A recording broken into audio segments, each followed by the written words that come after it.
trebuie să fie invers. Dacă vrei să mergi, trebuie să fie... Fetele iese din cadru și tu mergi încoace. Și tu rămâi aici. Ei stau de vorbă. Da. Și tu rămâi pe aici de doi actori. Acțiune!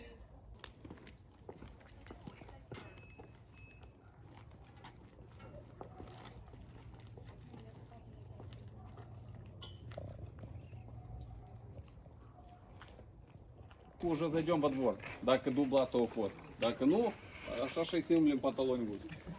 Înseamnă că, pe urmă, tu iei paharul ăsta, îi răspunzi la mesaj și îl suni. Și cu pahar te duci să te așezi acolo.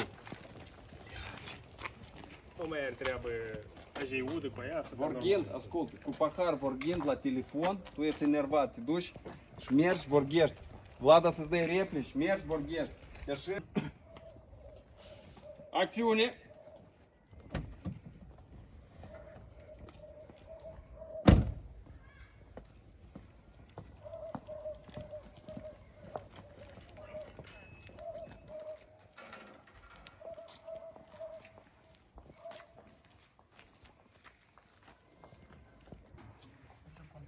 Andrew, eu am sunet. Da, trebuie să ai. Dacă la mine nu vine, să am că s-a descărcat bateria. Ai? Ascultă, e omul tău.